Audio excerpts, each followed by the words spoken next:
Welcome friend, युक्ति IAS पर आप सभी लोगों का स्वागत है। आज 24 नवंबर है, तो दैनिक जागरण के राष्ट्रीय संस्करण न्यूज़पेपर में आप लोगों के लिए क्या क्या पीटी मेंस और इंटरव्यू और कौन कौन से न्यूज़ को कवर किया गया है जो यूपीएससी स्टेट पीसीएस एस्पिरेंट के लिए महत्वपूर्ण है। साथ ही साथ जितने भी आप लोग कॉम्पिटिटिव एग्जाम फिल करते हो, वो सेंट्रल गवर्नमेंट का हो या स्टेट गवर्नमेंट का, उससे पीटी फैक्ट कौन कौन से टॉपिक को कवर किया गया है उस पर हम लोग एक नज़र डालते आगे चलेंगे। युक्ति आईएएस अभी बदलाव के दौर पर चल रहा है, जहां पर आप लोग को ऑल इंडिया टेस्ट सीरीज के सारे पैकेज अपडेट हो रहे हैं।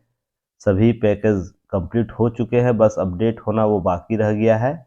तो आप लोगों के मोबाइल ऐप पर ध्यान रखिएगा, अब ऑल इंडिया के कोई भी टेस्ट हो वो अवेलेबल है लो प्राइस पर। मान लीजिए 300 में आपको 421 टेस्ट अवेलेबल होगा, तो और फुल टेस्ट के रूप में भी शामिल है, तो सोच समझ सकते हैं कि कितना लो प्राइस पर चीज़ों को कवर किया गया है। और भी प्राइस को लेकर कुछ बातें चल रही हैं, तो हम लोग देखेंगे क्या इस पर चीज़ें हो रही है। तो ध्यान रखिए, सबसे पहले युक्ति आईएएस का ऐप डाउनलोड कीजिए और ऑल ओवर इंडिया कोई भी एग्ज़ाम आप दे रहे हो, यूपीएससी देना चाहते हो, स्टेट पीसीएस, कोई भी स्टेट पीसीएस हो, Hindi state PCS, Rajasthan south का स्टेट पीसीएस, असम पूर्वोत्तर राज्यों का असम त्रिपुरा आपको state PCS, Maharashtra Gujarat state PCS, कोई भी स्टेट पीसीएस आप फिल कर रहे हो। साथ ही साथ जितने भी सेंट्रल और स्टेट के कॉम्पिटिटिव एग्जाम होते हैं, अब एक ही प्लेटफॉर्म पर आप उससे रिलेटेड टेस्ट, जो भी लैंग्वेज कंसाइडर होता है स्टेट में, उससे रिलेटेड आप दे सकते हैं।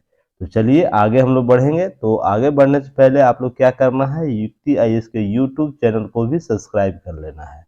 सब्सक्राइब कीजिए, शेयर कीजिए, हमें सपोर्ट कीजिए। सपोर्ट के तौर पर आप लोग व्हाट्सएप स्टेटस लगा सकते हैं। बहुत लोगों को मैं लगातार बोल रहा हूं, तो कुछ लोग लगाते हैं, कुछ लोग नहीं लगाते, फिर भी लगाइए ताकि इससे लोग जान सके युक्ति आईएएस को। साथ ही साथ आप लोग कमेंट सेक्शन में जो भी प्रश्न पूछे जाते हैं उसका आंसर देने का प्रयास करिए, और जो लोग लगातार प्रयास दे रहे हैं, निश्चित मानिए उनके सफलता में बहुत यह उपयोगी होगा। और मैं सभी का कमेंट पर्सनली चेक करता हूं। कुछ स्टूडेंट हैं जो लगातार प्रयास कर रहे हैं, और कुछ किन्हीं को लगता है कि नहीं ये बकवास की चीज़ें हैं, तो उनको नहीं समझाया जा सकता है ना। आप इन चीज जो भी लोग कर रहे हैं, कमेंट सेक्शन में जाकर आंसर देने का प्रयास करें, वो इस तरह का कार्य लगातार जारी रखिए। इससे क्या होगा, इससे आप में है ना छोटे छोटे शब्दों के साथ, मान लीजिए 50 से 100 शब्दों का एक सार संग्रह किसी टॉपिक पर बनता चला जाएगा। और देखिए क्या होगा उससे, ऐसे बोलने को तो आप नोटबुक में भी लिख सकते हैं, पर नोटबुक और ओपन प्लेटफॉर्म में लिखने में अंतर होता है। और ओपन प्लेटफॉर्म में आपके नोट्स को बहुत लोग देखते हैं ना, तो इससे होता क्या है कि धीरे धीरे आपके मन से हिस्टेशन समाप्त होता चला जाएगा।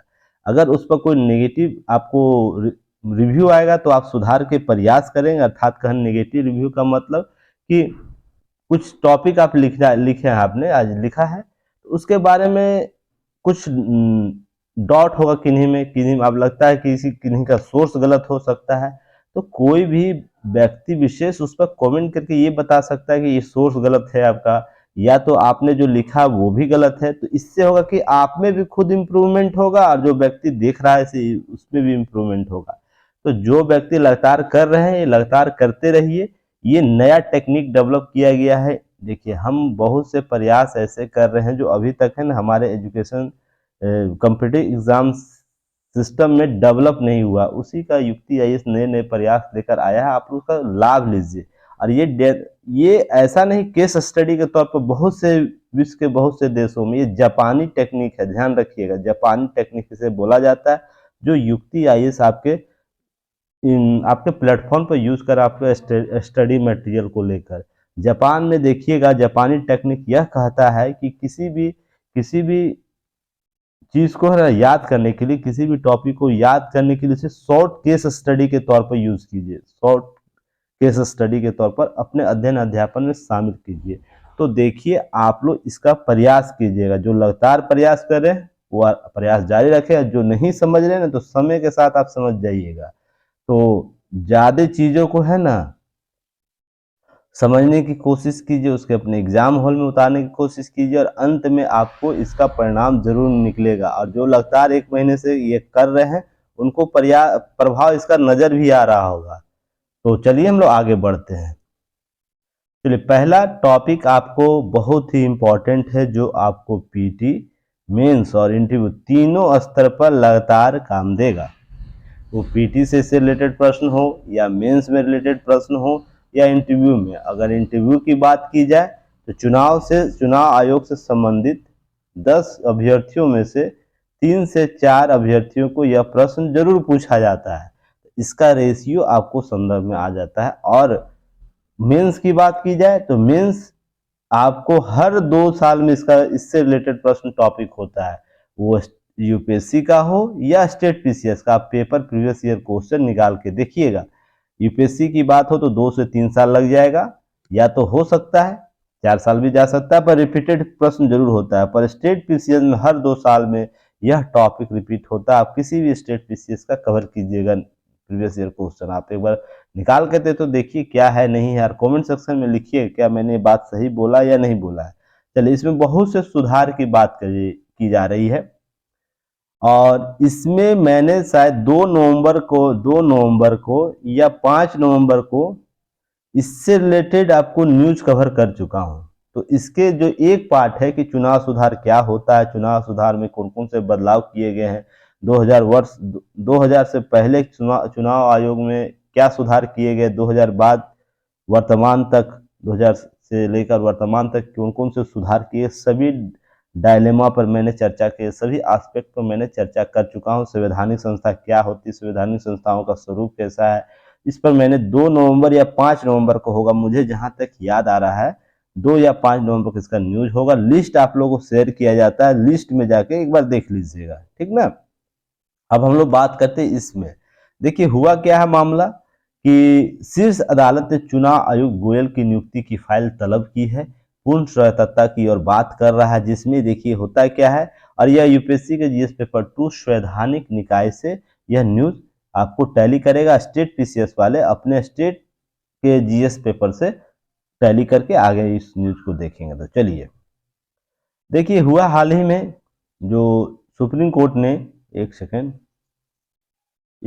हमको समय दीजिएगा।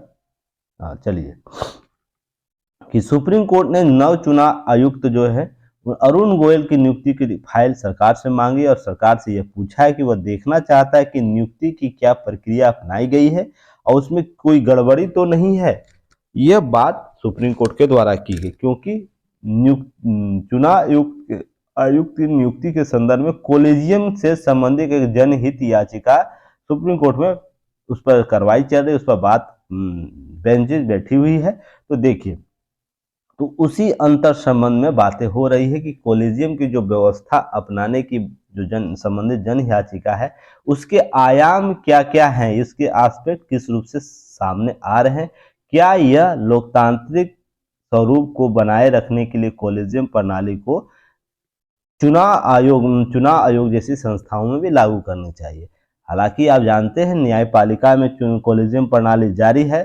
तो आप मुझे पहले तो कमेंट सेक्शन में यह बताइए कि कोलेजियम व्यवस्था कब से स्टार्ट हुई, किस आधार के साथ, अर्थात जो केस मैंने आपको बताया था first judgement, second judgement, third judgement, तो आप इसका वर्ष भी बताएंगे, इसमें चीजें आप समझिएगा।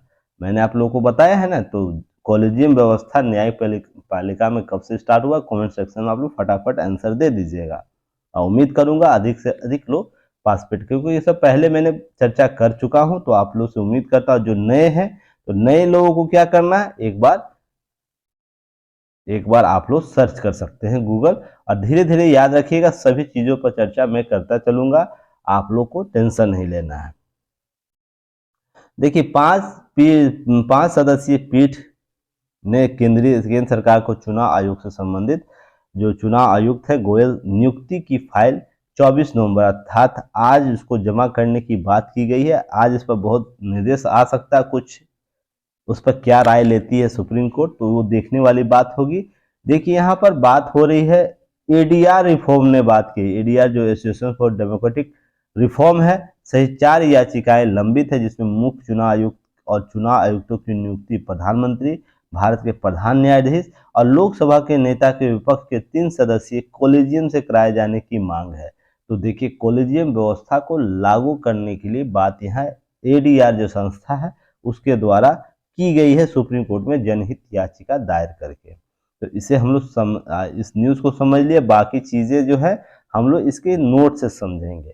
देखिए, सबसे पहले जब भी संवैधानिक निकाय की बात आती है या चुनाव आयोग की बात होती है, तो उसके संदर्भ में कुछ बातें आप लोग को बैकग्राउंड में क्लियर करना होगा। क्या यह संस्था किस रूप से इसकी प्रकृति है, प्रकृति पहले समझिएगा। दूसरा कि इसका उद्देश्य क्या रहा है, उद्देश्य किस संदर्भ में इसकी स्थापना की गई, इसकी कल्पना की गई। कोई भी संवैधानिक संस्था अगर की बात हो रही है, उसका उद्देश्य क्या है, प्रकृति क्या है, उसके कार्य पद्धति क्या है, इसे याद रखिएगा। कार्य पद्धति क्या है, उसके बाद इसके वर्तमान संदर्भ क्या है, वर्तमान रूप से कैसे काम कर रही है, लास्ट में इसका प्रभाव क्या है।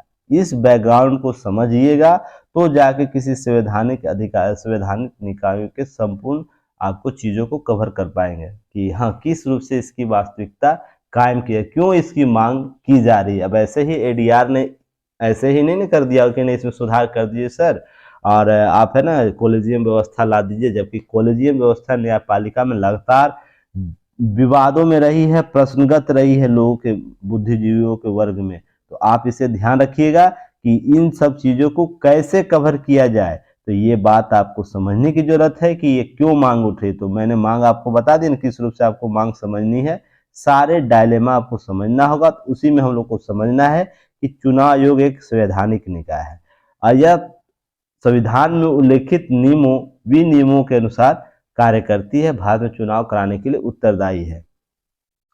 संविधान में जो भी बातें लिखी गई है ना, उसके अनुसार आपको पहले ये कराएगा चुनाव, साथ ही साथ कुछ एक्ट क्रिएट किया गया है, जैसे जनप्रतिनिधि अधिनियम एक्ट, चुनाव आयोग से संबंधित एक्ट बना हुआ है, फिर अब आचार संहिता से संबंधित कुछ दिशा निर्देश आए हैं। तो आप लोग को ये चीज समझनी होगी कि होलिस्टिक स्वरूप के संदर्भ में यह केवल क्या है, भारत में चुनाव कराने के लिए उत्तरदायी संस्था है। इसकी स्थापना कब हुई, 15 जनवरी 1950 में इसकी स्थापना हुई। अब मुख्य चुनाव आयुक्त के संदर्भ में हम देखेंगे। एक चीज आप लोग बताइएगा, अभी मैं एक क्वेश्चन और पूछता हूं आप लोग से कि आचार संहिता क्या अनिवार्य प्रकृति की है, आप लोग हमें बताइएगा। तो अनिवार्य प्रकृति की है तो क्यों है, और नहीं है तो क्यों नहीं है। इसका भी जवाब आप लोग 20 से 50 शब्दों में दीजिएगा, ज्यादा नहीं देना है। 20 से 50 में आपकी फीलिंग समझ जाऊंगा आप किस संदर्भ में बोल रहे हैं। ज्यादा चीजों को एक्सप्लेन नहीं करना, केवल 20 से 50 शब्दों में देना है कि आचार संहिता अनिवार्य है या नहीं, नहीं है तो क्यों है और नहीं है तो क्यों नहीं है, इसके बारे में आप लोग हमें बताइएगा। चलिए नेक्स्ट हम लोग बात करते हैं। देखिए यहाँ पर आपको मुख्य चुनाव आयुक्त लगातार चर्चा में देख रहे होंगे, चुनाव आयुक्त की चर्चा देख रहे होंगे, तो उस पर हम लोग चर्चा करेंगे क्या होता है। अपने प्रारंभिक दौर जब चुनाव आयोग जब स्थापना हो रहा था 1950 के दशक 60 के दशक में, यह केवल एक मुख्य चुनाव आयुक्त वाली संस्था थी। चुनाव आयोग की बात हो रही है, जबकि वर्तमान में इसमें एक मुख्य चुनाव आयुक्त प्लस 2 अन्य अर्थात 3 सदस्यीय चुनाव आयोग होता है। तो ध्यान रखिएगा, 1+1 आपको वर्तमान स्वरूप में 3 सदस्यीय यह है। नेक्स्ट है आपको 16 अक्टूबर 1989 में इस संरचना में 2 अतिरिक्त आयुक्तों की नियुक्ति की गई। आपको पहले 1989 याद रखना है, 1989 16 अक्टूबर। इससे पहले एक सदस्यीय हुआ करता था, आपको 2 अतिरिक्त +2 आपको जोड़ दिया गया, लेकिन इनका कार्यकाल बहुत कम रहा। 1 जनवरी 1990 तक पुनः यह वर्तमान स्वरूप में आ गया। जो पहले वर्तमान स्वरूप रहा करता था जो एक सदस्यीय, उसमें कन्वर्ट हो गया। तो 89 से लेकर आपको 90 तक केवल 1 साल के लिए ऐसी हुई कि 3 सदस्यीय आपको कार्यकाल हो गया। पुनः देखते हैं कि 1993 में क्या होता है, 2 अतिरिक्त को और जोड़ दिया जाता है, तो यह वर्तमान जो स्वरूप है 3 सदस्यीय वो आ जाता है। तो ध्यान रखिएगा, 1989 में आता है 3 होता है, फिर 90 में 1 हो जाता है और आपको 93 में फिर 3 सदस्य होता है। ये कालक्रम याद रखिएगा। यूपीएससी और स्टेट पीसीएस में इस प्रकार के प्रश्न, लॉजिकली प्रश्न क्रिएट कर दिया जाता है, तो आप लोग अच्छे तरीके से इसे समझ लीजिएगा। नेक्स्ट है आयुक्ति की नियुक्ति और कार्यकाल क्या है, उससे संबंधित चीजें, उस पर डायलेमा क्या है, उसको हम लोग देखेंगे। अब देखिए, इस प्रकार के ही प्रश्न, इसी टॉपिक से आपको लगातार प्रश्न यूपीएससी में हो या स्टेट पीसीएस के एग्जाम या किसी भी कॉम्पिटेटिव एग्जाम में आप लोग को पीटी में प्रश्न पूछा जाता है, तो आप लोग बोलिएगा कि प्रश्न आता कहाँ से है सर? आता यहीं से है। आप लोग अगर दैनिक जागरण न्यूज एनालिसिस को रेगुलर देखते हैं, अब मेरी न्यूज एनालिसिस को ना केवल एक दिन में 10 मिनट का वीडियो या 5 मिनट का वीडियो, 2 मिनट का वीडियो अगर देख के मेरा आकलन करेंगे हमारे वीडियो का, तो कभी नहीं कर पाएगा। वैसे लोग कृपया सब्र के साथ चीज़ों को देखने की कोशिश कीजिए, अंत देखिए शुरू से लेकर अंत तक, तो सभी डायलेमा समझ जाइएगा कि हाँ ये क्यों इतना इम्पोर्टेंट है। इसमें पीटी के भी प्रश्न आपको टैली करेंगे, मेंस को भी प्रश्न टैली करेंगे, और इंटरव्यू के डायलेमा जो उभर कर आएंगे उसके एस्पेक्ट भी आप समझ पाइएगा। तो ये होलिस्टिक रूप से आपको कवर करेगा। तो इसी में देखिए क्या कवर करना है कि मुख्य चुनाव राष्ट्रपति के पास मुख्य चुनाव आयुक्त और उनकी सलाह पर अन्य चुनाव आयुक्तों का चयन करता है। क्या आप लोग बताइए, यह प्रीवियस ईयर क्वेश्चन में प्रश्न नहीं आ चुका है? यानी स्टेट पीसीएस में हो या यूपीएससी में, आप लोग कमेंट सेक्शन में बता सकते हैं। और देखिए, मैं लगातार आप लोग को बोलता हूँ, अगर चुनाव आयोग, देखिए अभी मैं चुनाव आयोग के बारे में चर्चा कर रहा हूँ, तो आप प्रीवियस ईयर क्वेश्चन निकाल के बैठे रहिएगा, उससे मिलाते चलिएगा, ताकि देखिए समझ सकिए हाँ प्रश्न आया है या नहीं आया है। आप किसी भी पूर्व के आपको प्रीवियस ईयर क्वेश्चन के मैगजीन ले सकते हैं, बुक तो मार्केट में मिल ही जाता है ना, आप लेके बैठिए और चुनाव आयोग के बारे में पढ़ाया जा रहा है, तो चुनाव आयोग से रिलेटेड टॉपिक निकालिए, उसमें आपको पीटी और मेंस के क्वेश्चन को साथ में देखते चलना है। जो भी डायलेमा मैं बता रहा हूँ, जो भी एस्पेक्ट के रूप में आप लोग कवर कर रहा हूँ, उससे टैली कीजिए। टैली करने से होगा ना कि आप चीज़ों को समझ सकिए, चुनाव आयोग का दायरा प्रश्नों के रूप में कितना है, प्रश्न इससे किस किस रूप से पूछे गए हैं और पूछे जाने की संभावना है। अगर आप ये सब काम कर लीजिएगा, निश्चित मानिए कि आपका सिलेक्शन है ना और लोगों से बुलंद दायरे से होगा। अगर कोई स्टूडेंट अगर इस नोट्स को इस फॉर्मेट पर नहीं पढ़ रहा, उसका मान लीजिए किसी प्रश्न में 100 नंबर आ रहा ना, मान लीजिए जीएस के सभी होलिस्टिक मान के चलिए, और आपका मान के चलिएगा 175 से 200 के बीच के अंतर में होगा, अर्थात 75 नंबर से लेकर 100 नंबर का अंतर आपको स्पष्ट रूप से दिख जाएगा। क्योंकि देखिए, आप उन सभी डायलेमा को, उन सभी टॉपिक्स को कवर कर ले रहे हैं जो एग्जाम में बहुत जरूरी होता है। तो आप कोशिश आपको क्या करना है, प्रीवियस ईयर क्वेश्चन को साथ में लेकर बैठना है। वो लाइव क्लास चल रहा हो या रिकॉर्डेड क्लास चल रहा हो किसी टॉपिक पर, या दैनिक जागरण न्यूज एनालिसिस कराया जा रहा है, जैसे ही टॉपिक आता है आप लोगों को पता चल जाता है ना इस टॉपिक पर चर्चा कर रहे हैं, तो एक बार पॉज करके आप उस टॉपिक को अपने प्रीवियस ईयर क्वेश्चन में निकाल लीजिएगा और उसे टैली कराने की कोशिश कीजिए, क्या यह प्रश्न आया है या नहीं आया। देखिए वक्त जरूर लगेगा, पर यह आपका ठोस आधार बना देगा। तो आप इस सब चीजों को कवर कीजिएगा। चलिए, आयुक्तियों कार्यकाल हम लोग समझ लेते हैं। चयन कौन करता है? राष्ट्रपति करता है। राष्ट्रपति के बाद आपको मुख्य चुनाव आयुक्त का कार्यकाल कितना होता है? 6 वर्ष या 65 वर्ष की आयु, जो भी पहले हो वो होता है। यह भी प्रश्न आ चुका है।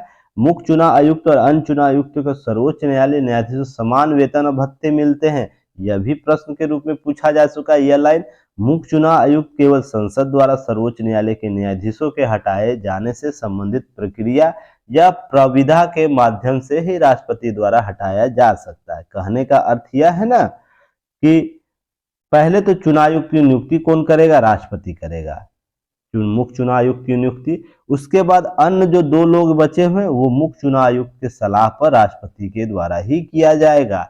और इसके कार्यकाल कितना होगा? 6 वर्ष या 65 वर्ष, जो भी पहले हो। मान लीजिए इनकी नियुक्ति आपको 2022 जनवरी में हुआ है, ठीक ना, तो 2000 जनवरी में हुआ, इनका उम्र जो भी एक्स अभी चुनाव आयुक्त या मुख्य चुनाव आयुक्त, उनका उम्र अभी मान लीजिए 64 वर्ष 8 महीना हो गया है। तो इनके पास और कितना महीना बढ़ जाएगा, 12 महीना होने के लिए, तो 8 4 12 महीने, तो केवल यह 4 महीना तक ही नियुक्त किए जाएंगे क्योंकि 65 वर्ष इनकी आयु हो जाएगी। ठीक है, आप इस चीज को समझ लीजिए, जो भी पहले होगा उनका वही लागू होगा। दूसरा कंडीशन यह होगा, मान लीजिए किन्हीं की नियुक्ति अगर 2022 में हो रहा है और उनकी उम्र 65 से घटा दीजिए 6 साल, कितना हो जाएगा, मान लीजिए आपको 59 आ रहा है, तो इनकी उम्र मान लीजिए 56 है। इसी उम्र पर इनकी नियुक्ति मुख्य चुनाव आयुक्त या चुनाव आयुक्त पर हो जाता है। तो यह 6 वर्ष तक लगातार बने रहेंगे क्योंकि इनकी उम्र सीमा 65 नहीं पहुंचेगी इनके कार्यकाल समाप्त होने तक के लिए। तो ध्यान रखिए, दोनों कंडीशन आप याद रखिएगा ताकि चीजों को समझ सके। पर अधिकतर मामले में यही देखा जाता है, 65 की उम्र आयु सीमा पहले ही लागू, क्योंकि इतना जो 56 वर्ष देख रहे हैं या 45 48 वर्ष, इसी उम्र में जाएंगे तो लोग कार्यकाल के संदर्भ में ना उनका समाप्त होगा। तो ध्यान रखिएगा आपको। और साथ ही में एक चीज आप लोग यहाँ से प्रश्न आपको एक मैं पूछता हूँ, तो आप लोग आंसर देने का प्रयास कीजिए। ये जो उम्र सीमा बढ़ाई गई है, तो पहले कितना उम्र सीमा हुआ करती थी जो 65 लाया गया है, और यह कब बदलाव किया गया, मैंने आपको चर्चा किया हूं इस टॉपिक पर। तो ध्यान रखिए, जो भी एक्टिव स्टूडेंट हो उनको पता होगा कि सर कहाँ कहाँ की बात पूछ रहे, किस टॉपिक की बात कर रहे हैं। आप बताइएगा इनका कार्यकाल जो 65 वर्ष है, तो इससे पहले उनका कार्यकाल कितना वर्ष उम्र सीमा, अधिकतम उम्र सीमा होता था, और यह कब बदलाव किया गया। चलिए नेक्स्ट हम लोग बात करेंगे मुख्य चुनाव आयुक्त और अन्य चुनाव आयुक्त। तो सर्वोच्च न्यायालय के न्यायाधीशों को समान वेतन भत्ते दिए जाते हैं। जितने भी सर्वोच्च न्यायालय के न्यायाधीश है, यहाँ मुख्य न्यायाधीश नहीं है, ध्यान रखिएगा, न्यायाधीश केवल है। टोटल जज जो होते हैं ना, उसमें आपको वेतन भत्ते जितने होंगे तो उनके समान होंगे, और ये भत्ता आपको परिवर्तन होते रहता है। तो वर्तमान में कितना भत्ता है ये भी आपको क्वेश्चन में भेज देना है।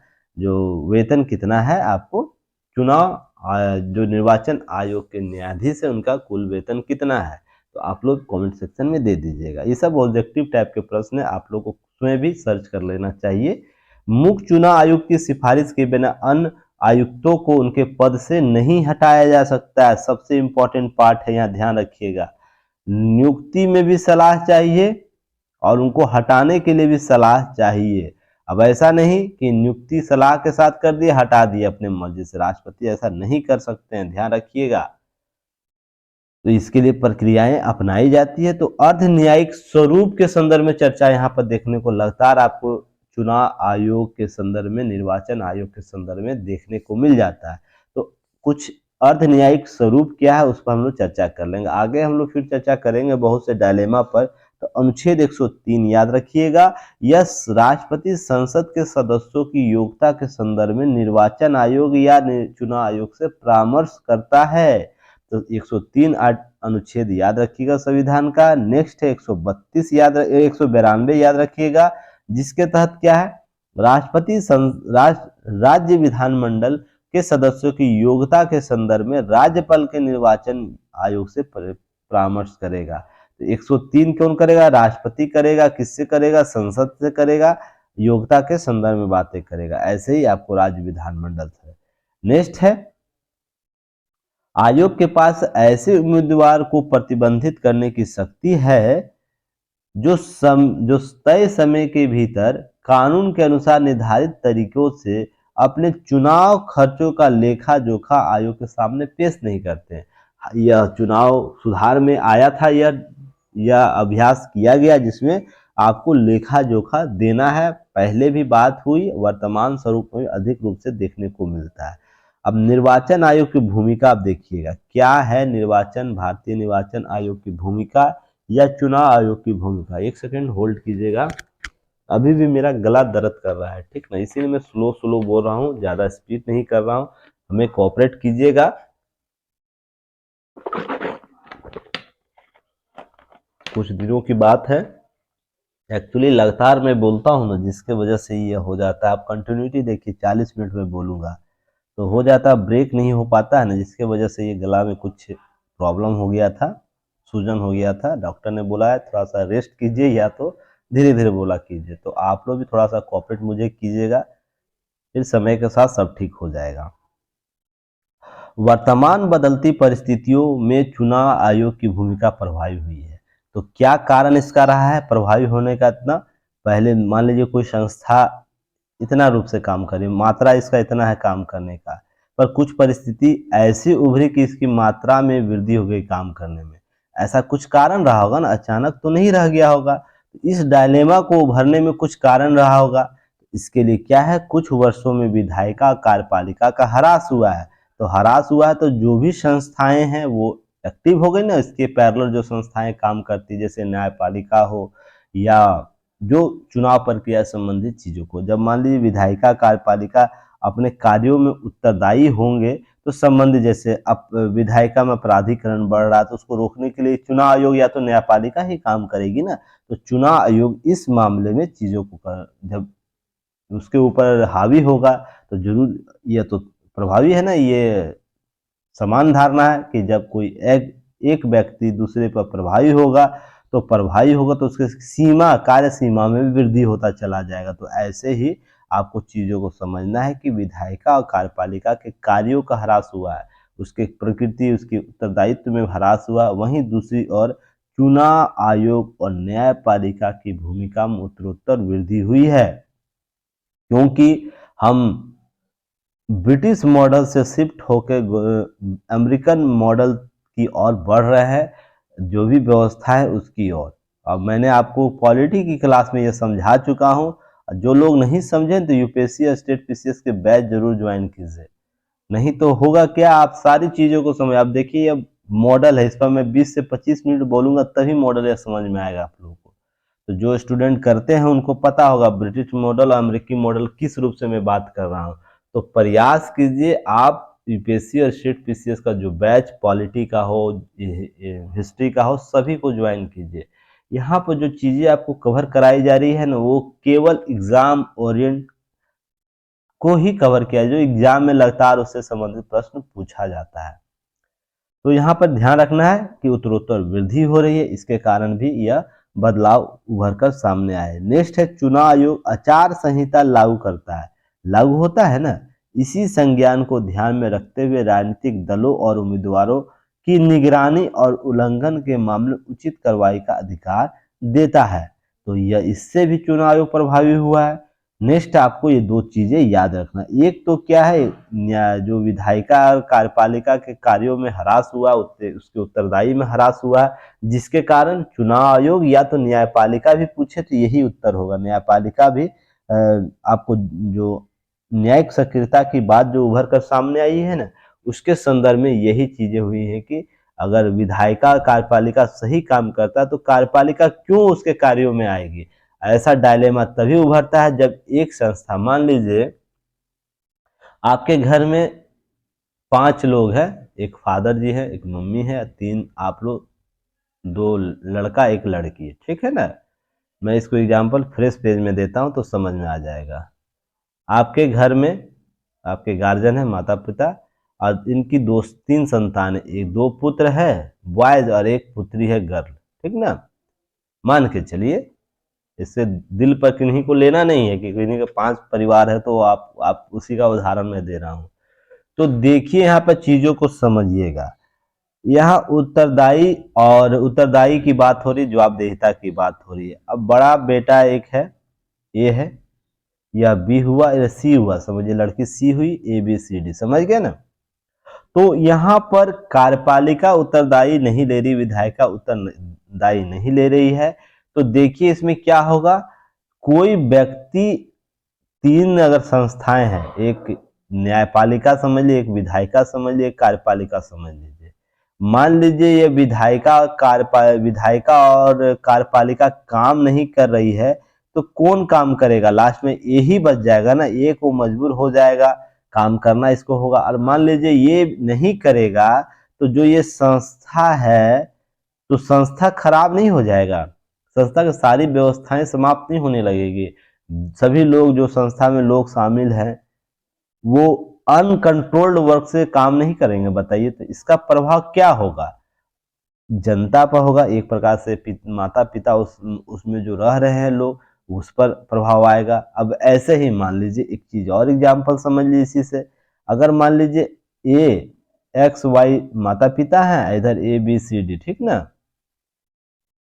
अब इसमें छोटे छोटे पार्ट होंगे, बहुत से काम होंगे, बहुत से वर्क होंगे, ठीक ना। अगर सामूहिक रूप से तीनों संस्थाएं काम कर रही है तो ये भी इनको अतिरिक्त काम नहीं करना पड़ेगा, अतिरिक्त काम नहीं करना पड़ेगा, अतिरिक्त चीजों को कवर नहीं करना पड़ेगा, और धीरे धीरे सभी मामले सही तरीके से सभी जगह पुट होंगे। इसलिए अगर मान लीजिए घर बनाना हो तो सही तरीके से होगा, अगर कोई संपत्ति में विस्तार करना है वो भी बहुत बेहतर तरीके से होगा, सुख शांति घर का बना रहेगा। इसलिए हर डायलेमा को समझने के लिए ये आपको समझना होगा इसका व्यवहारिक स्वरूप में आप कैसे देख रहे हैं। तो वो परिवार हो या आपको कोई संस्था को समझने के लिए प्रक्रिया है, सेम ही है, आपको बस अंतर समझना होगा। अब नेक्स्ट समझिएगा, यहाँ पर कहाँ चला गया, कारण क्या हो गया। अब देखिए एक विवाद हमेशा आता है, जो विवाद जनहित याचिका में आया है ना, वही विवाद मैं आपको बताने जा रहा हूं कि मुख्य चुनाव आयुक्त बनाम चुनाव आयुक्त की सख्ती के संदर्भ में बातें हो रही है ना यहाँ पर, कि कॉलेजियम व्यवस्था के तहत इनको पहले तो लाइए, नियुक्ति करिए, दूसरा क्या है कि शक्तियों के संदर्भ में भी वर्गीकरण हो। एडीआर ने इसके संदर्भ में भी चिंता व्यक्त किया है, उसके संदर्भ में हम बात करेंगे। नियुक्ति के बारे में हम लोग बात कर चुके हैं। अब कॉलेजियम व्यवस्था देखिए, वर्तमान में तो राष्ट्रपति ही नियुक्त कर रहे हैं ना सलाह पर कॉलेजियम व्यवस्था के तहत हम नए स्वरूप में आएंगे अगर सुप्रीम कोर्ट ऐसा करता है तो। चलिए ध्यान हम लोग अगला देंगे कि किस रूप से आपको मुख्य चुनाव आयुक्त और चुनाव आयुक्त के संदर्भ में बातें की गई है। तो आपको यह समझना होगा, क्या समझना होगा कि यह चुनाव आयोग सामूहिक संस्था के रूप में कार्य करता, अर्थात मत जब भी दिया जाएगा तो परसेंटेज वोटेज के आधार पर, अर्थात दो की आपको इसमें मत चाहिए सामूहिक रूप से, मान लीजिए 3 लोग हैं ना, कम से कम 2 का मत चाहिए तो ही कोई निर्णय लिया जाता है। तो ध्यान रखिएगा, यह कार्यकरण में सामने आ चुका है। ऐसा नहीं कि नहीं, ऐसा नहीं हो सकता कि केवल एक मुख्य चुनाव आयुक्त बोल देंगे कि नहीं एक यह काम करना है तो यह हो जाएगा। मान लीजिए किसी क्षेत्र में कोई नियम लागू करना है तो केवल मुख्य चुनाव आयुक्त होने के नाते आप उनको लागू कर सकते हैं, ऐसा बिल्कुल भी नहीं है।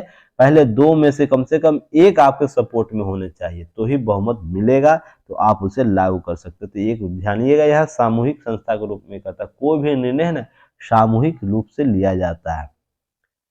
तो यहाँ पर एक चीज और है, नेक्स्ट है मुख्य चुनाव आयुक्त और 2 अन्य निर्वाचन जो आयुक्त के पास समान शक्तियां हैं, दोनों अलग अलग नहीं। वो मुख्य चुनाव आयुक्त केवल इसलिए उनका नाम लिया जाता है कि 2 अन्य में वरिष्ठता की बात रही कि हाँ अब राष्ट्रपति किसी मामले की जांच की मांग करेगा, राष्ट्रपति महोदय हैं वो उनका मन किया कि आज हमको चुनाव आयोग के बारे में कुछ चीजें जाननी है, तो किनसे बात करेगा, 3 में से किससे बात करेगा। मान लीजिए हम मुख्य चुनाव आयुक्त की नियुक्ति नहीं करें, उनको स्पेशल नहीं बनाए, तो 1 2 3 व्यक्ति है ना, तब राष्ट्रपति किससे मांगेगा जवाब, तो 1 से मांगे, 2 से मांगे या 3 से मांगे। अब तीनों कंफ्यूज रहेंगे भाई किससे मांगेगा, राष्ट्रपति भी अब समझ में नहीं आएगा तो 1 से मांगे, 2 से मांगे या 3 से मांगे।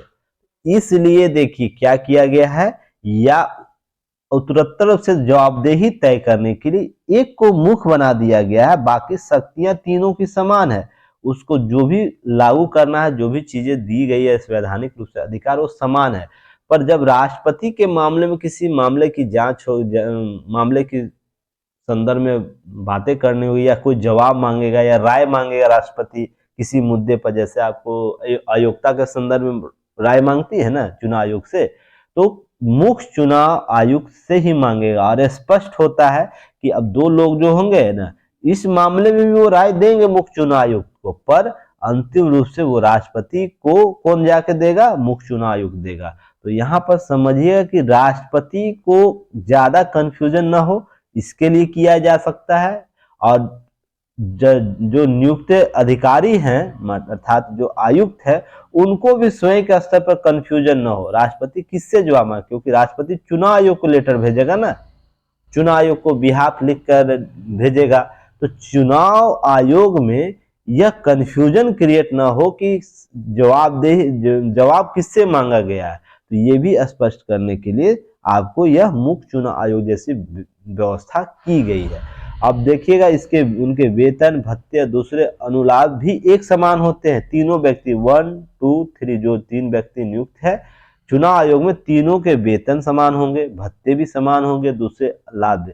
अगर इस प्रकार कोई वर्गीकरण होता है कि वेतन ज्यादा, जैसे मुख्य आपको न्यायाधीश उनका वेतन अलग होता है ना, और अन्य न्यायाधीशों का वेतन अलग होता है, उनका कार्य शक्ति अलग होती थी। यहाँ पर स्पष्टीकरण स्पेशली आपको नजर आ जाएगा, देखते ही नजर आ जाएगा।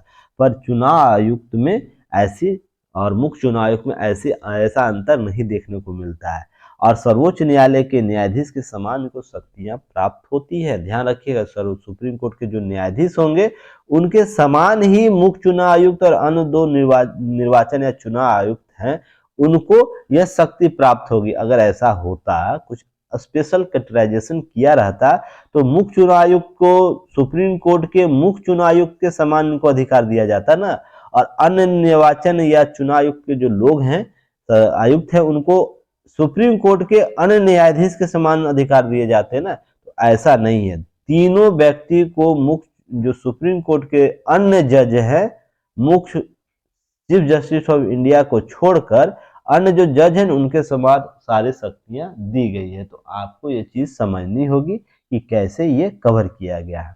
और नेक्स्ट है, मुख्य चुनाव आयोग की प्राथमिकता केवल इतनी है कि वह निर्वाचन आयोग की बैठक की अध्यक्षता करता है, इसलिए इसमें प्राथमिकता देखने, इसका प्राथमिकता अगल कैटेगराइजेशन का इसलिए बात किया गया है कि एक बेंच, मान लीजिए बेंच है, ठीक ना, तो 3 व्यक्ति बैठे हुए हैं, 3 व्यक्ति बैठे हुए हैं, 3 व्यक्ति बैठे हुए, तो यह बीच का जो व्यक्ति होगा अध्यक्षीय स्वरूप में होगा और यह मुख्य चुनाव आयुक्त कहलाएगा। यह समझिएगा, इसलिए कि सभा में जो लोग बैठे रहेंगे ना उसमें वर्गीकरण को स्पष्ट किया जाए, एक रूपता लाई जाए निर्णय में, और अंतिम रूप से जो डिलीवर होगा ना, डिलीवर जो निर्णय होगा वो मुख्य चुनाव आयुक्त के ही संदर्भ में होगा। तो ये चीज आप समझिएगा, केवल निर्वाचन आयोग में बैठक की अध्यक्षता के स्वरूप में इसे देखना चाहिए, न कि शक्ति विस्तार, इसके स्वरूप, कार्यक्रम। तीनों व्यक्तियों को जो आयुक्त के रूप में नियुक्त हैं, एक मुख्य चुनाव आयुक्त और अन्य जो न्यायाधीश, सभी को समान शक्ति प्राप्त है, समान शक्ति प्राप्त है, समान अधिकार प्राप्त है, और कार्य करने की जो क्षेत्र है वो आपको समान है तीनों व्यक्तियों में। तो आपको ये चीज समझना होगा, इसको अन्यथा अन्य चीजों से जोड़कर मत देखिएगा जबरदस्ती, नहीं तो एग्जाम हॉल में आप लोग क्या कीजिएगा, चलिए भाई मुख्य है तो जैसा मुख्य हमको चीफ जस्टिस ऑफ इंडिया के संदर्भ में दिखने को मिलता है वैसे भी भाई ये भी होगा, या अन्य संस्थाओं में जैसे मुख्य वर्गीकरण किया गया वैसे भी इनका होगा। बिल्कुल भी नहीं है, ध्यान रखिएगा यहाँ पर।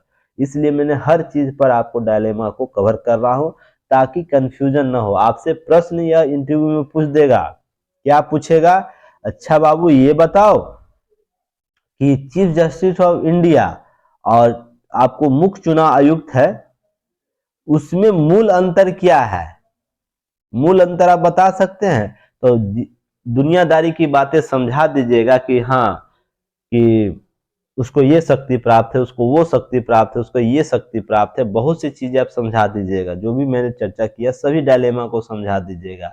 और केवल ये बात नहीं लिखिएगा ना कि उसको अध्यक्षीय स्वरूप में केवल दिया गया है, मुख्य जैसा शब्द उनके साथ जोड़ा गया है कि केवल वहां पर तीनों व्यक्ति समान है, पर उनको मुख्य चुनाव आयुक्त इसलिए कहा जाता है क्योंकि उसमें अध्यक्षता के स्वरूप में, बैठक की अध्यक्षता के स्वरूप में उनकी चीजों को, और राष्ट्रपति के जो राय मांगी जाती है राष्ट्रपति के द्वारा, उसमें कोई कंफ्यूजन क्रिएट ना हो चुनाव आयोग में, इसलिए उन्हें मुख्य चुनाव आयुक्त के रूप में वर्गीकृत किया जाता है, पुकारा जाता है उनको। बाकी सभी डायलेमा सेम है। पर चीफ जस्टिस इंडिया उनके हैं ना, उनका स्वरूप ही अलग है। उनको संविधान में मौलिक रूप से ही उनको मुख्य माना गया है। न्यायिक व्यवस्था में जो भी सुप्रीम कोर्ट में जज नियुक्त होंगे वो उनके सभी के सर्वोच्च की स्थिति में कायम है। तो दोनों की यहाँ पर प्रकृति आपको अंतर समझाना होगा, नहीं तो इंडिया पाकिस्तान सारा काम करते रहेगा और पता चला बांग्लादेश हमसे ज़्यादा तरक्की कर गया। तो वही चीज़ें ध्यान रखिएगा कि आप सारे डायलेमा को कवर कर सकते हैं, जबकि मूल जड़ को नहीं समझाइएगा ना। इंटरव्यू का व्यक्ति हो या आपका मेंस में क्वेश्चन कॉपी चेक करा वो व्यक्ति हो, इस मूल जड़ को समझने आपके आंसर राइटिंग में देखना चाहेगा। क्या ये व्यक्ति, जो भी स्टूडेंट इसका आंसर लिख रहा है, क्या यह लिखा है या लाइन या नहीं लिखा है। अगर नहीं लिखा है तो भाई आपको नंबर थोड़ा सा कम मिलेगा कि आप चीज़ों को समझे नहीं है। इसका मतलब आप बसन किताबी ज्ञान लेकर आ गए हैं मेरे पास, और किताबी ज्ञान वाले स्टूडेंट की कोई यहाँ पर जगह नहीं है। ठीक ना। तो आप लोग चीज़ों को समझ गए होंगे, और आप लोग कमेंट सेक्शन में बताइएगा कि आपने इससे पहले इस प्रकार के एनालिसिस देखे थे चुनाव आयोग में, चुनाव आयुक्त के संदर्भ में या चुनाव आयोग के संदर्भ में। आप लोग दिल खोल के कमेंट किया कीजिए, ताकि हम लोग भी कुछ चीज़ों को समझ सके कि जो हम लोग सप्लाई कर रहे हैं वो आप लोग के डिमांड को पूरा कर पा रहा है या नहीं कर पा रहा है।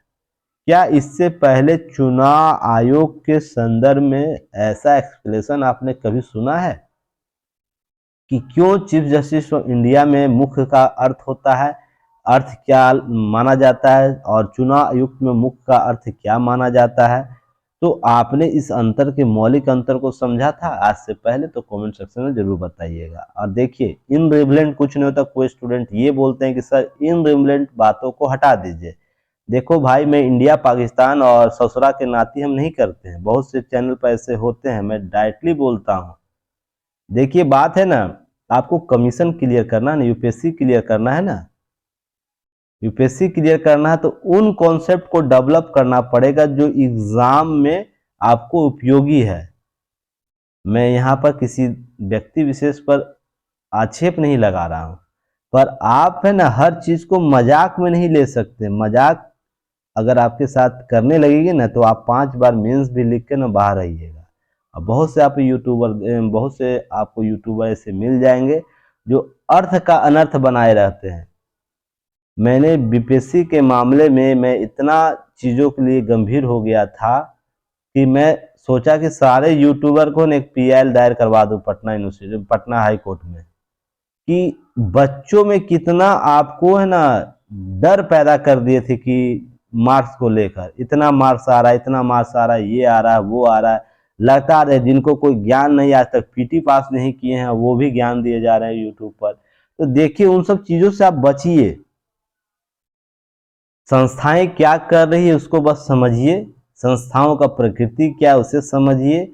और विरोध करने का अलग तरीका। आप छोटे छोटे स्तरों पर आप वीडियो आ जाता है यूट्यूब पर कि हाँ, क्या वीडियो आ जाता है कि अभी बीपीएससी में मामला विवाद चल रहा है, तो विवाद में यह मामला आ जाएगा, कोई चैनल डाल देगा कि रिजल्ट अभी आ गया है, रिजल्ट अभी आ गया, रिजल्ट दिखा रहा है, 63वीं का रिजल्ट दिखा रहा है। एक स्टूडेंट ने मुझे लिंक शेयर किया, क्या सर रिजल्ट आ चुका है? जो 67 का रिजल्ट आने वाला था ना, उस दिन की मैं बात कर रहा हूँ।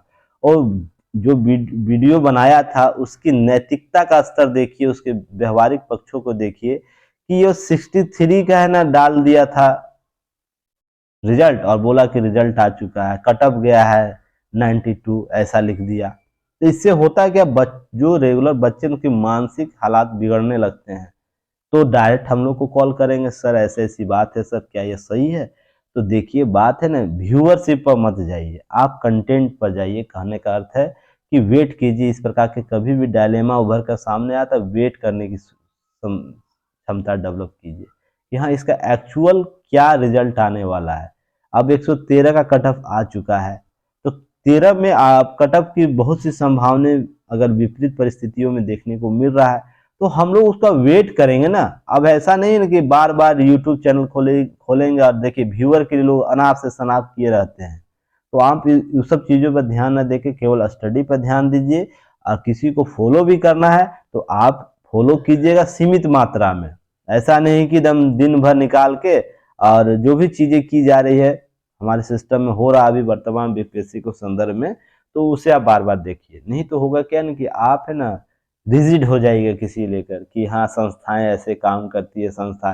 देखिए सुधार की संभावना कहाँ नहीं है बताइए, तो आप में सुधार की संभावना नहीं है, आप में कोई डिमेरिट नहीं है। ऐसा थोड़ी है कि 100% आपको ऊपर वाले ने एकदम परफेक्ट बना के भेजा है, आप में भी 1000 दोष निकाला जा सकता है। तो सुधार किया जाएगा ना, तो सुधार की प्रक्रिया जारी है बीपीएससी हो या किसी भी आयोग में। तो वेट करके चीज़ों को समझने की कोशिश कीजिए, आप फोकस अपने स्टडी पर कीजिए। जो संस्थाओं में सुधार की मांग हो रही है वो होती चली जाएगी और उसी के अनुसार आपको तैयारी करनी है। अब नेगेटिव मार्किंग आया है तो आप इसको नकार नहीं सकती है, बहुत जरूरी था नेगेटिव मार्किंग बीपीएससी जैसे आयोग या किसी भी। मैं तो हर स्टेट में बोलता हूँ कि नेगेटिव मार्किंग रखिए, और नेगेटिव मार्किंग का है ना स्तर थोड़ा सा नॉर्मल रखिए। ऐसा नहीं कि एकदम प्रश्नों को ऐसा क्रिएट कर दी कि लड़के बच्चे समझ ही नहीं सके। तो इन सब चीज़ों को समझिएगा। चलिए हम लोग आगे बढ़ते हैं। इन सब चीज़ों पर आप लोगों को है ना थोड़ा सा राय क्रिएट करना होगा, थोड़ा सा वेट एंड वॉच की। इसलिए तो कमीशन है ना सब्र का खेल मांगता है। जिसके जिसमें पेशेंस होगा ना वो चीज़ों को धीरे धीरे समझेगा, धीरे धीरे चीज़ों को आगे तक ले जाएगा। तो इसी में आपको समझना है क्या कि आप अध्यक्षता के संदर्भ में मुख्य की यहाँ कल्पना की गई है। जब मुख्य चुनाव आयुक्त दो अन्य निर्वाचन आयुक्तों के बीच विचार में मतभेद होता है ना, आयोग बहुमत के आधार पर ही निर्णय लेगा। अब ऐसा नहीं कि पहले क्या होता था, देखिए अन्य संस्थाओं में क्या होता है, अन्य संस्थाओं में होता है कि जब किसी मामले में मतभेद होता है तो उसका मुख्य जो होगा ना उसकी राय सबसे प्रमुख होगी।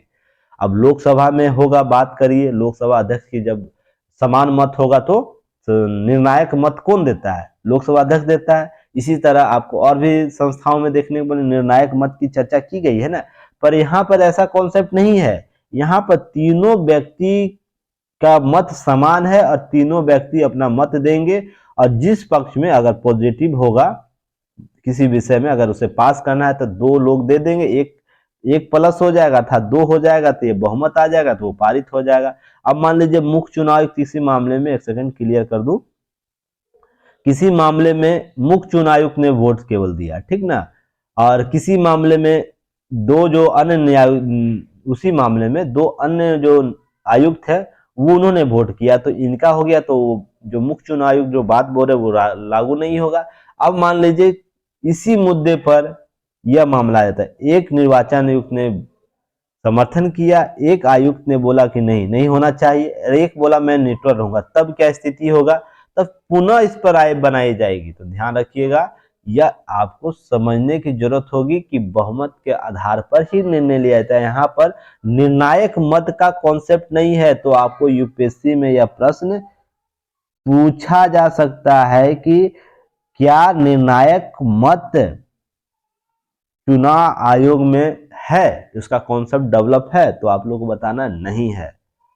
नेक्स्ट है, चुनाव आयुक्त को राष्ट्रपति के द्वारा नियुक्त किया जाता है और इसी कारण वैधानिक रूप से निर्वाचन आयुक्तों के हटाने की शक्ति राष्ट्रपति में ही निहित है, और मुख्य चुनाव आयुक्त स्वतः संज्ञान की कार्रवाई करते हुए निर्वाचन आयुक्तों को नहीं हटा सकता है। तो ध्यान रखिएगा, यहाँ पर स्वतः संज्ञान का कॉन्सेप्ट हटाने की प्रक्रिया में नहीं लागू। अन्य संस्थाओं में आपको देखने को मिल जाएगा पर यहाँ पर नहीं मिलता है।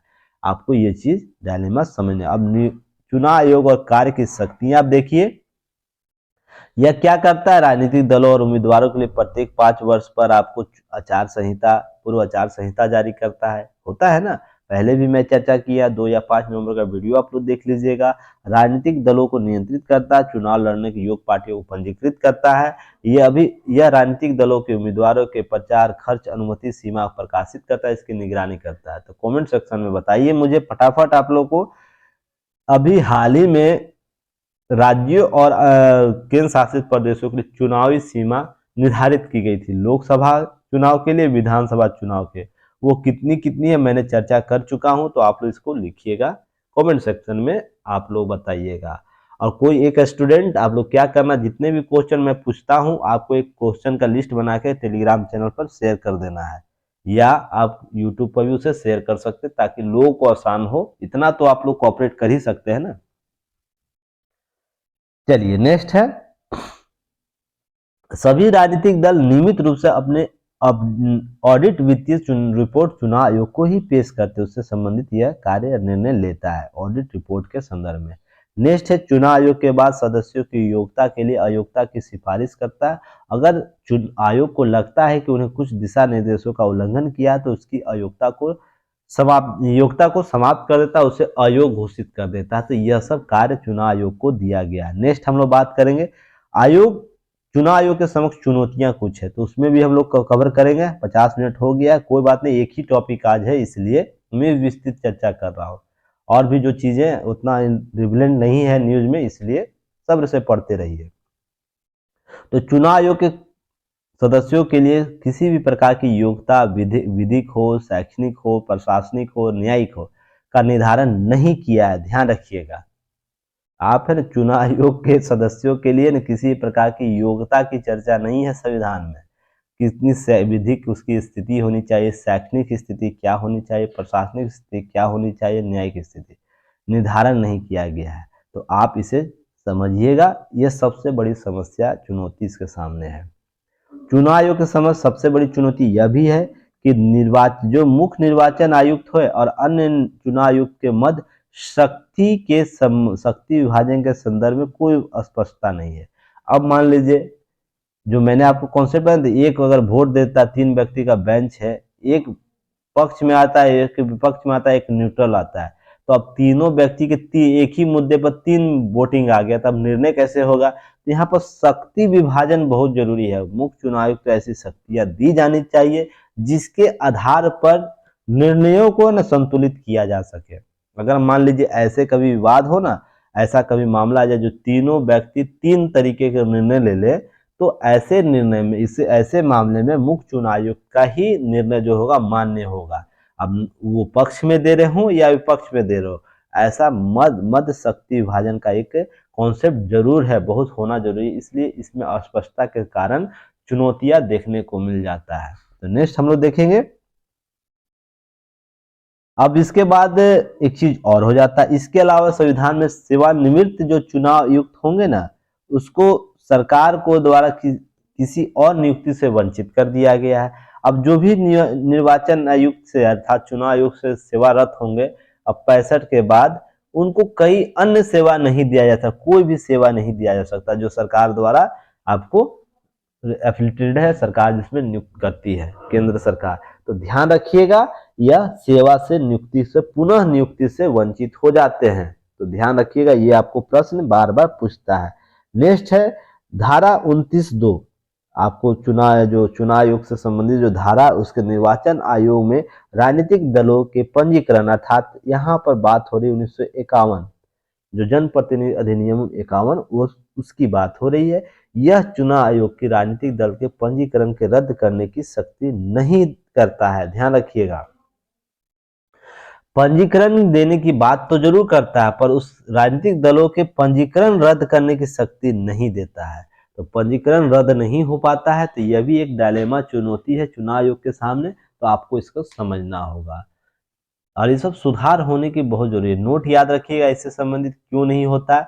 चुनाव आयोग के पास विनियामकीय शक्ति की कमी के कारण राजनीतिक दलों में भारी संख्या में वृद्धि हो रही है और वर्तमान में कुल पंजीकृत जो राजनीतिक दलों की कोई राजनीतिक दल चुनाव में भाग नहीं लेते, ऐसी संख्या बढ़ती जा रही है।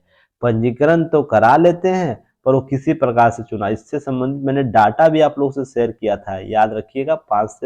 5 नवंबर या 2 नवंबर के वीडियो में डाटा भी शेयर किया, क्यों इतना कमजोर होता जा रहा है चुनाव आयोग, इस पर मैंने उस दिन चर्चा भी किया था। अब धारा 33(7) को याद रखिएगा, जब कोई उम्मीदवार, एक सेकेंड, जब कोई उम्मीदवार एक ही समय में 2 सीटों पर चुनाव लड़ने की अनुमति प्रदान करती है ना इस धारा के तहत, अब नरेंद्र मोदी हो वो भी 2 जगह से चुनाव लड़े थे, या राहुल गांधी जी भी हो वो भी 2 जगह से चुनाव लड़े थे, इसके अतिरिक्त सीट हो जाने पर उपचुनाव हो जाता है। मान लीजिए दोनों जगह चुनाव जीत गए, एक को छोड़ना रहता है ना, तो वहां पर अतिरिक्त चुनाव उपचुनाव होगा। हेतु सार्वजनिक धन का अतिरिक्त वित्तीय बोझ पड़ता है और उन भावी नेताओं के साथ अन्यायपूर्ण होता है जिन्हें बड़े नेताओं के कारण अपनी सीट छोड़नी पड़ती है। मान लीजिए मोदी जी है, 2 जगह से सीट लड़े, तो आप बता सकते हैं वो कौन-कौन सा सीट था?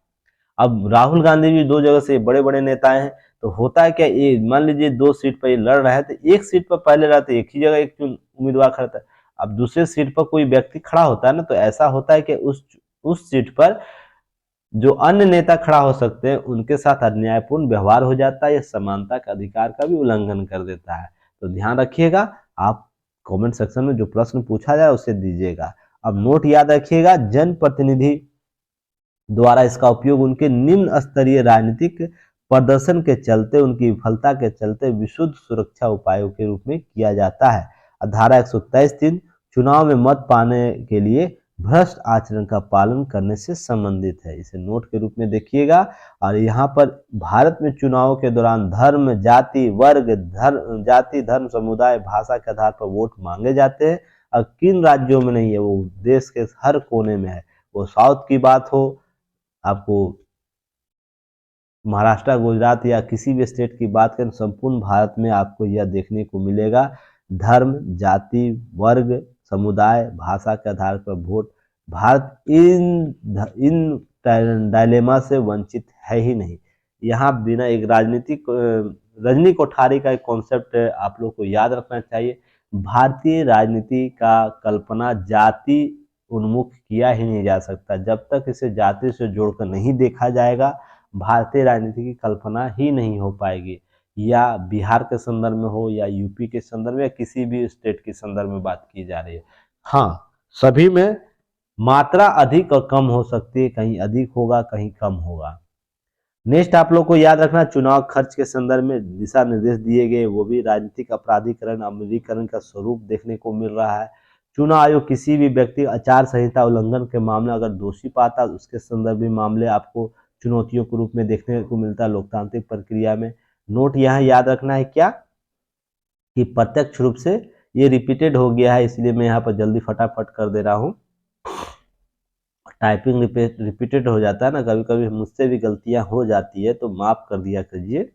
कि उच्चतम न्यायालय की अवमानना की शक्ति पर नहीं प्रदान की गई, जिससे कोई भी कई बार दोषी व्यक्ति कड़ी से सजा नहीं प्राप्त हो पाता है। तो यह भी एक मामला चुनाव आयोग के सामने होता है कि अवमानना का कॉन्सेप्ट चुनाव आयोग में नहीं है। जैसे आपको उच्च न्यायालय, सर्वोच्च न्यायालय या उच्च न्यायालय में होता है ना अवमानना का केस, और इसमें मैंने बताया हुआ था आपको अवमानना का मामला क्या होता है। तो ये भी आप लोग को समझना होगा कि किस डायलेमा के साथ बातें की गई। अब चुनाव आयोग और उससे मशीनरियों के सुधार के लिए बहुत से चुनाव समितियां या आयोग का गठन किया गया। यह पीटी फैक्ट में यहाँ से बार बार प्रश्न पूछा जाता है, इसे आप लोग याद रखिएगा। तारकुंडे समिति 1973, 74-75 में, चुनाव सुधार पर दिनेश गोस्वामी समिति 1990, राजनीतिक अपराधीकरण को वोहरा समिति 1953। कितनी बार 1993 वोहरा समिति को पूछा गया। चुनाव में राज्य वित्त पोषण से इंद्रजीत गुप्ता समिति को याद रखिए 1998 में आया था। चुनाव सुधारों को विधि आयोग की रिपोर्ट 1999 याद रखिएगा। और शासन में नैतिकता पर वीरप्पा मोइली जो प्रशासनिक सुधार आयोग थी 2007, उस पर भी आप लोग को याद रखना है।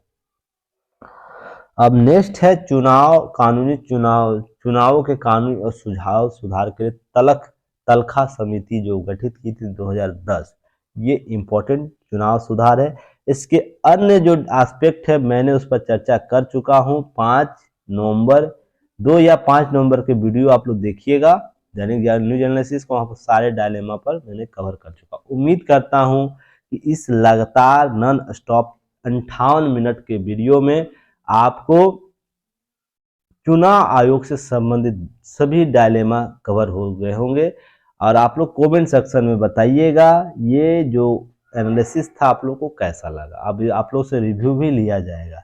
देखिए, अब आर्थिक आरक्षण पर फैसले विरुद्ध पुनः विचार याचिका दायर की गई। हाल के घटनाक्रम में देखा गया जहां पर आरक्षण लागू था तो पुनर्याचिका दायर किया। तो जो भी अपडेट होगा उस पर हम लोग चर्चा करेंगे। पहले के न्यूज अपडेट हो चुके हैं।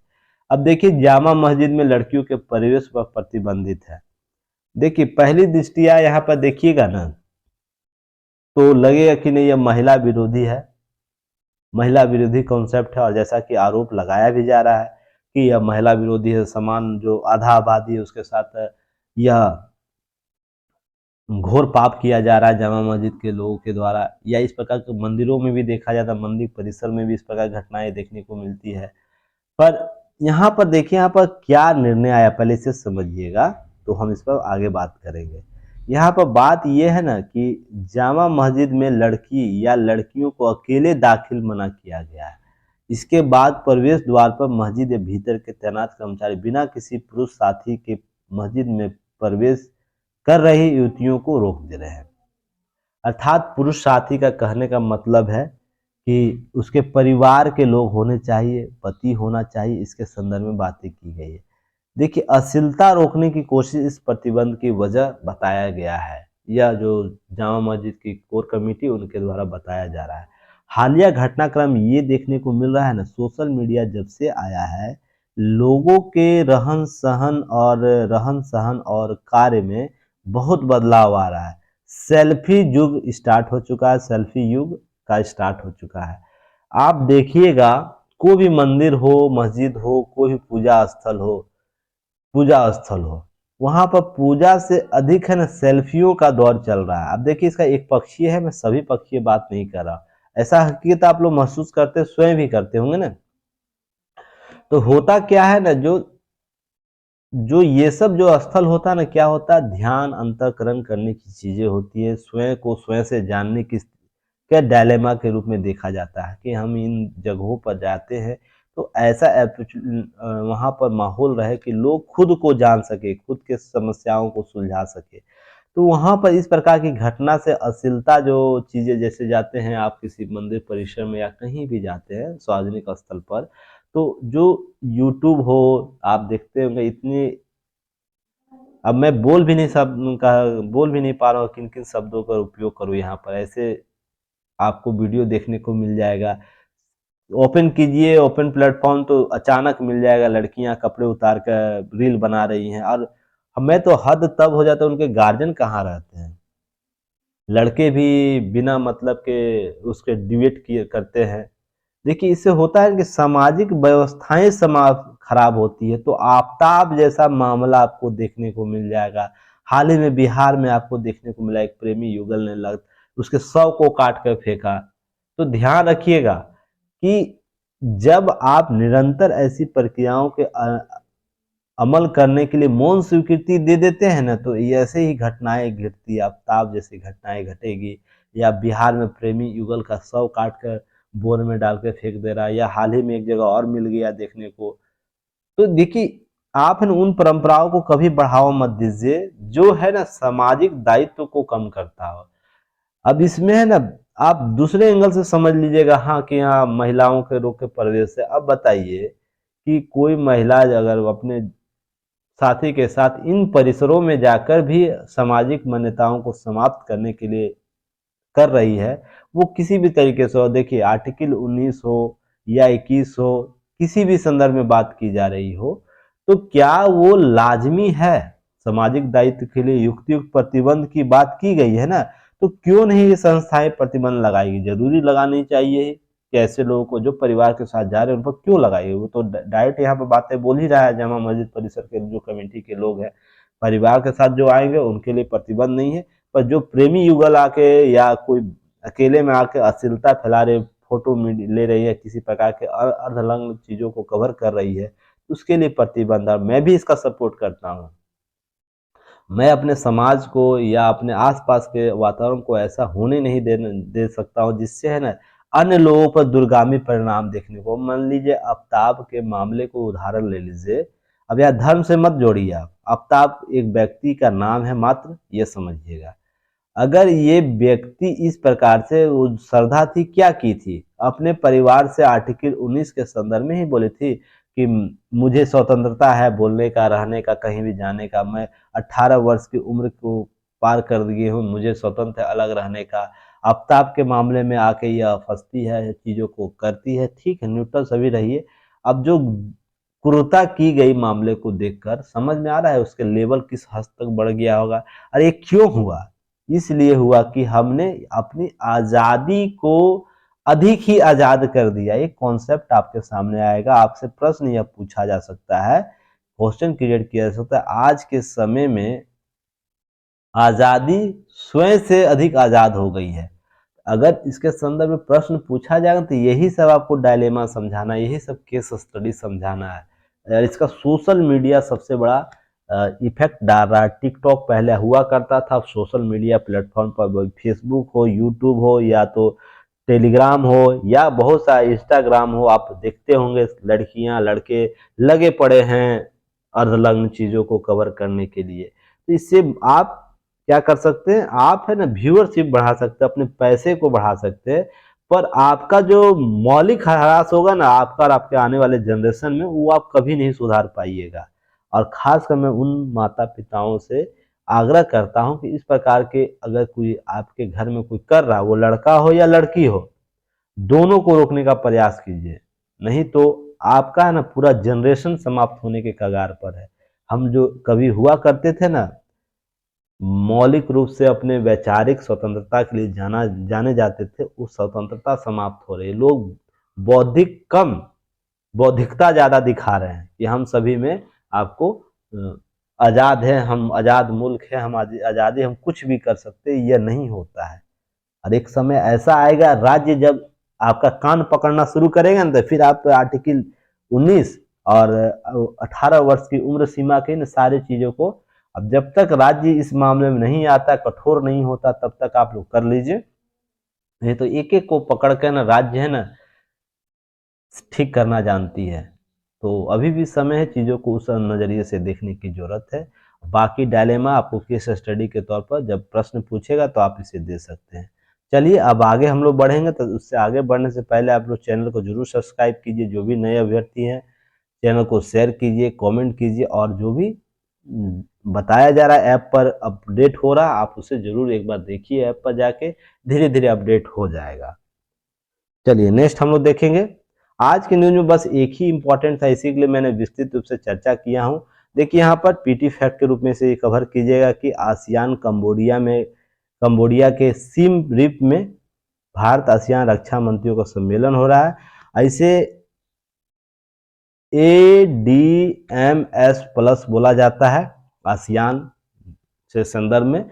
तो आपको यह कॉन्सेप्ट याद रखना है, पीटी फैक्ट में पूछ सकता है। गृह मंत्रियों का जो, रक्षा मंत्रियों को जो सम्मेलन हो रहा है, उसमें कहाँ किया गया, इसमें भारत के प्रतिनिधि कौन शामिल होते हैं। आसियान में कहाँ किया गया, कंबोडिया के सिम रिप पर किया गया है। तो पीटी फैक्ट याद रखना है। चलिए नेक्स्ट हम लोग बात करेंगे, और 2-3 पीटी फैक्ट है।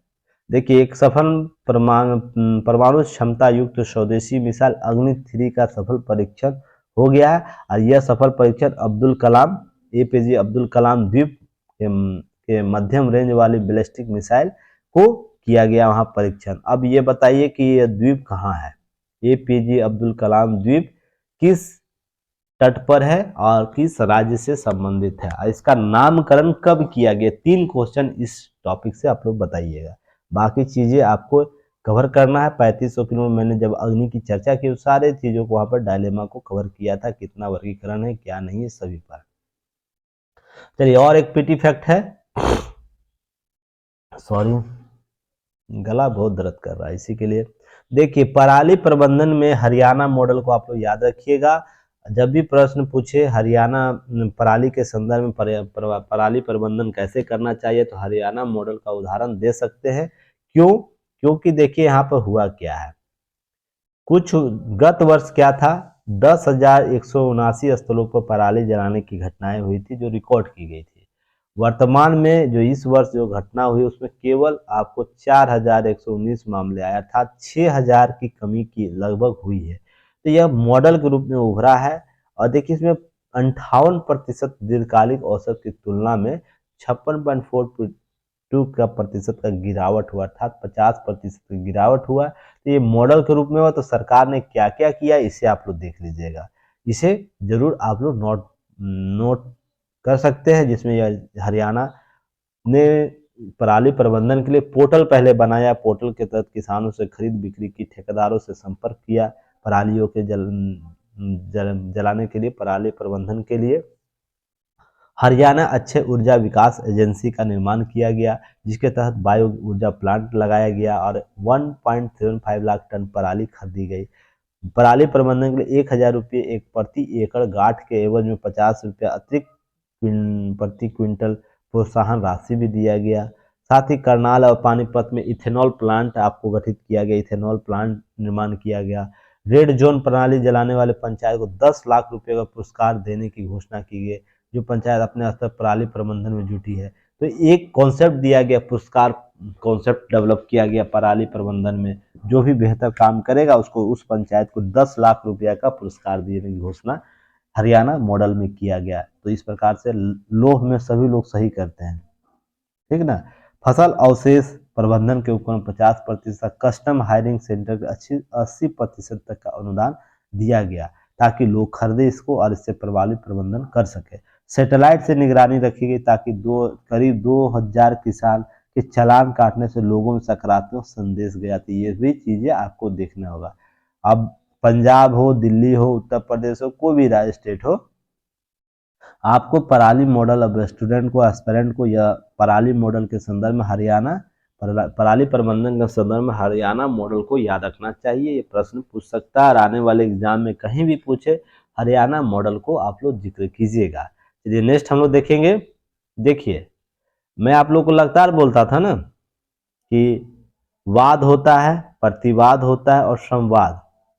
तो देखिए, कर्नाटक में एक बार वाद हो चुका है, प्रतिवाद देखिए अब सभी जगह देखने को मिलेगा। अब देखिए, हावड़ा में भी ये मामला सेम टू सेम आया कि महिला, मुस्लिम महिला ने अगर अब हिजाब पहन के आए, तो उसी एवज में बच्चों ने क्या किया, भगवा पट्टा पहन के आया।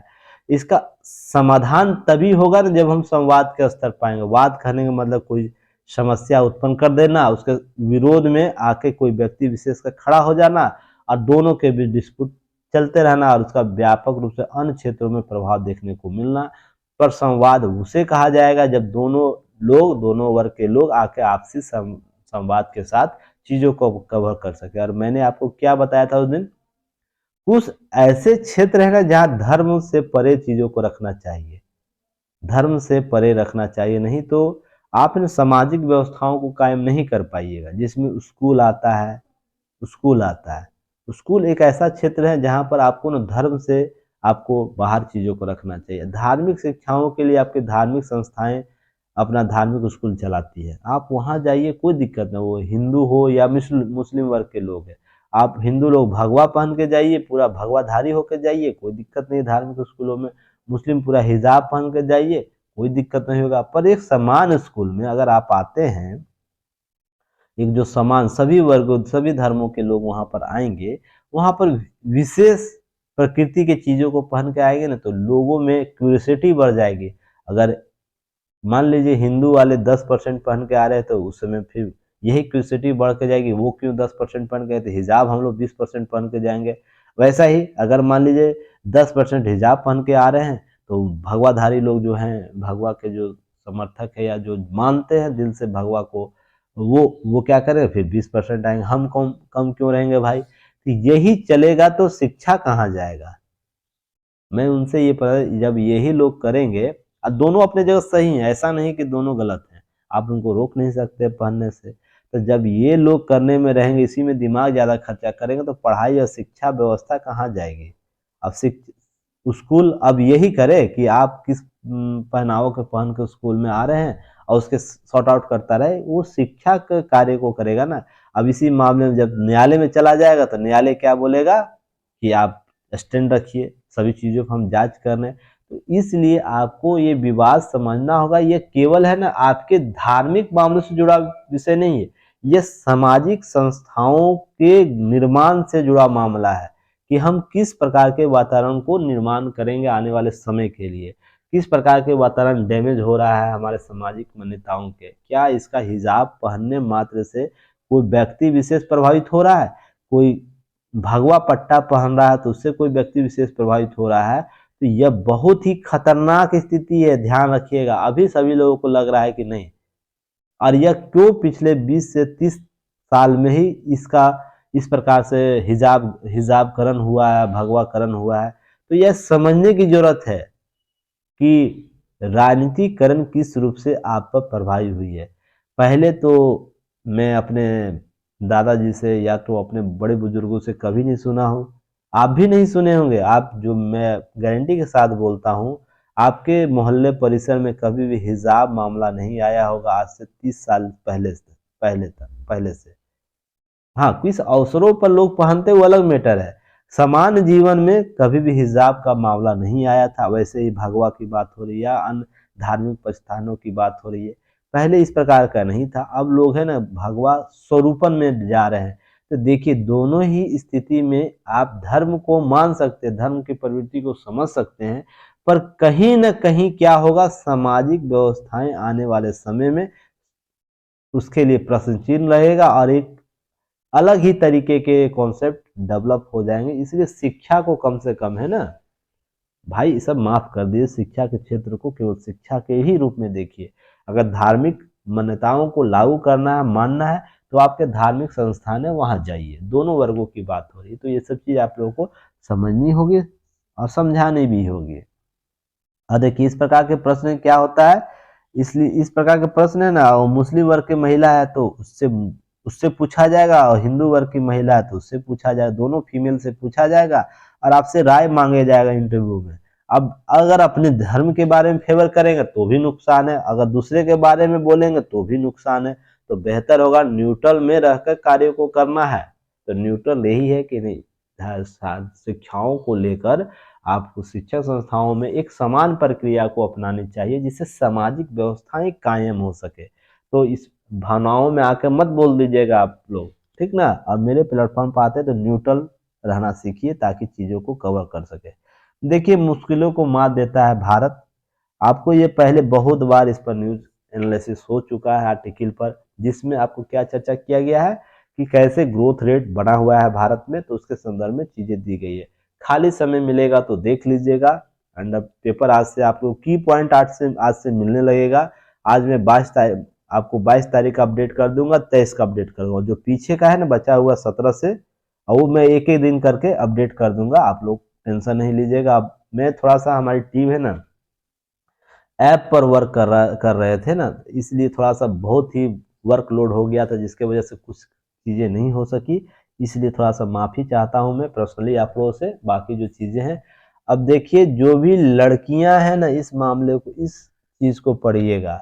वो मुस्लिम लड़कियां, हिंदू लड़कियां हो या और पंथों की, धर्मों की लड़कियां हो, आपको ये जरूर पढ़ना चाहिए आज ये आर्टिकल। बस समझिएगा, सारी चीजें यहाँ लिख दी। अब ताप के मामले के संदर्भ में आपको कितनी सजग रहने की जरूरत है। यहाँ पुरुष और महिला का वर्ग, ऐसा ही महिला ही क्यों सोचे, ये कॉन्सेप्ट मत फंसिएगा आप लोग।